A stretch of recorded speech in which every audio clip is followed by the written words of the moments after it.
How can you tell if you're doing well financially? Because if you're like most people, you're gonna compare yourself to your friends so that you know exactly where you stand. But the people who are most successful with their finances are really private, and so it's hard to tell. In this video, I'm gonna talk about 5 signs why you're probably doing better financially than you think. And if you're not doing all 5 of these things, then you're gonna know exactly what you need to do so that you can get ahead. If you're new here, welcome to the channel. I'm Pietro Conti, and I've worked in investment banking and finance for the past 10 years. On this channel, we talk about making smart personal finance decisions so that you can invest in yourself and live an abundant lifestyle. And if that's something that you're interested in, you should consider liking the video and subscribing to the channel. All right, let's get into it. You've probably heard people say, it's not about how much money you make, it's about how much money you keep. But I get it. When you get a paycheck, it can be really tempting to spend it all. You work hard and think that you really deserve to treat yourself and level up your lifestyle because you deserve it. But it's easy to fall into the trap of thinking that a bigger paycheck is going to solve all of your problems. Here's the thing though, even high earners have the trouble of living paycheck to paycheck. You might be thinking to yourself, I barely have anything at the end of the month, just a little bit more. If I can get a raise, then all my problems will be solved. But psychologically, when you have more money, there's the pressure to spend more and to level up your lifestyle. You compare yourself to what other people are doing and feel like you need to keep up, which is a recipe for disaster. But here's the first secret. If you have more money coming in than you do coming out, then you're already ahead of more than 50% of people. Positive cash flow is the foundation for all wealth building, and it means that you're living within your means and that you're choosing a lifestyle that's affordable to you so that you have extra left over so that you can save, invest, and prepare for the future. You should start tracking your income and expenses to make sure that you're living within your means. What I recommend doing is the 50-30-20 rule, where you pay yourself 20% of your take-home pay first so that you guarantee that you're saving money and living within your means, and focus on allocating the rest of your income towards your rent, insurance, car payments, 50% for your needs, and then using the 30% left over to go out and have fun. You need to make sure that you're prioritizing yourself and your long-term financial security, or else you'll fall into the trap of so many people and only try to save what's left over, which is a problem for people no matter how high your income is. But having extra income, that's just the beginning. Once you start living within your means, you're gonna wanna know exactly what to do with that extra cash. We've all heard the message. Debt is bad and that you should avoid it at all costs. But what if I told you that there's a difference between good debt and bad debt, and that people who are really ahead know how to leverage good debt while staying away from bad debt? Good debt is an investment into yourself where you can use it to help build long-term equity in a home that would take you years to pay off, versus credit card debt is something that would accumulate 20% interest and is a hole that it's gonna be really difficult to pull yourself out of. The question that I hear people ask all the time is, should I pay off my debt or should I invest? And the answer to that is that it depends. If you have any high interest debt like credit card debt, you should absolutely make sure to pay that off immediately. If you have a mortgage or a car payment that's budgeted within your 50% of your take-home pay, then you should let that play out for the duration of the period and manage any incremental income so that you can invest it.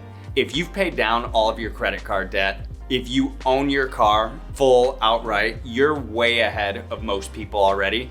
And if you use extra debt to invest in your student loans or to buy a home, that's good debt that should be budgeted in, something that you should take care of. So once you make sure that you pay down your high interest debt, and if you don't have any outstanding credit card debt, then you're way ahead of so many people that want to keep up with the Joneses and finance their lifestyle by pulling forward opportunities to buy into their monthly income that they really can't afford. But sometimes, even if you have smart debt management strategies, life can throw you curveballs, and you want to make sure that you're prepared in that event.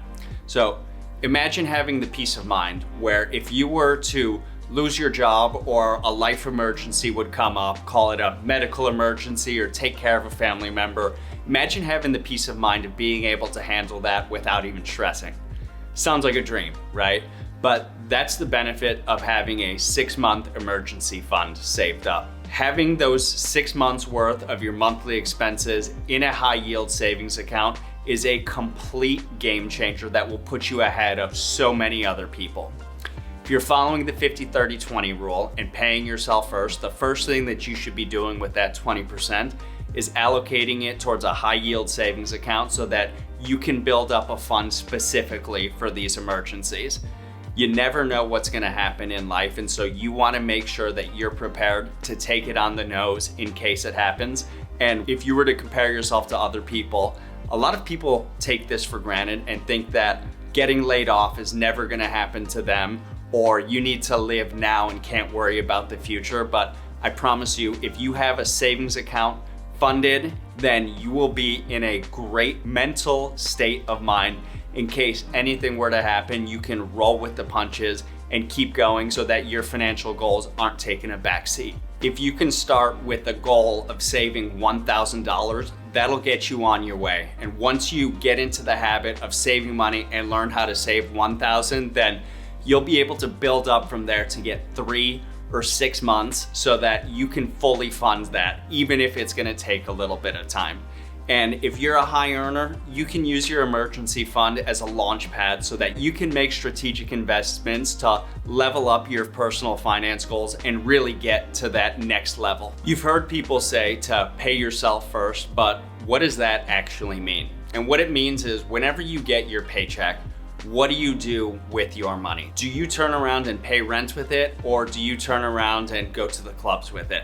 Paying yourself first means taking a certain amount of money and making sure that you put it to the side for an investment. And the best way to do that is by setting up an automatic transfer so that you don't even have to think about it. As soon as that money hits your bank account, every month you're gonna put 20% to the side so that you can save it. And this is important because by automating everything, you don't need to think and you can focus on other parts of your life and know that your savings habits are already covered. When it comes to saving, small, incremental, consistent savings habit is the most important thing that you can do and will put you way ahead of other people. By starting with a small amount of money and hopefully building up to 20% of your total income, by doing that, you're gonna start to take advantage of compound interest, where the longer and the earlier that you save money and invest it, the more that money is gonna grow and accumulate over time. Some ways that you can do this is to take advantage of your company's 401k match, where you automatically save 2 or 4% of your total income, and then your company will match that amount, which is basically free money from your company.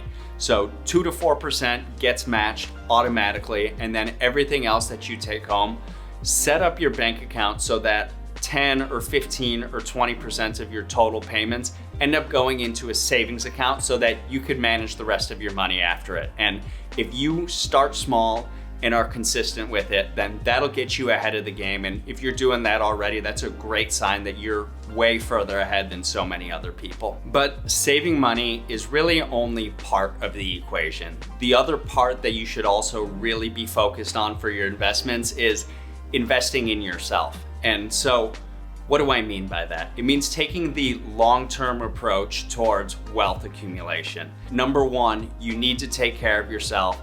Buy yourself some high quality food, make sure to pay for a gym membership, and really focus on that, because by laying the foundation for yourself and investing in yourself, those dividends are gonna pay out for you down the road. Some other things that I personally invest in myself for is reading. There are free library options you should absolutely take advantage of, but for me, a good investment in a book will pay dividends down the road, because the more that you read, the more knowledge that you accumulate, and the more that you can use that to level up your personal finance or career goals, or really just train yourself to think smarter so that you can make higher return on investment decisions for yourself longer down the road. By using your money to invest in leveling up your skills, whether that's through a community college or a Coursera course so that you can always be learning more, you're making yourself more valuable in the career pool. And the more that you learn and the more that you know, the more that you can sell those skills on the open market so that you can make more money,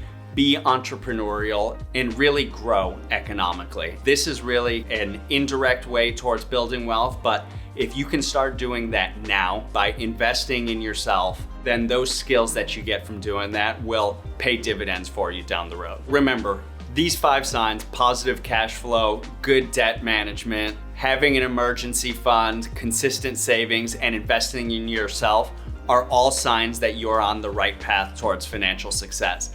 And if you can hammer these 5 things and stay consistent with it over a period of years, then you're gonna be way ahead of so many other people. And by focusing on yourself, you're really gonna get to that level where you can achieve your financial goals.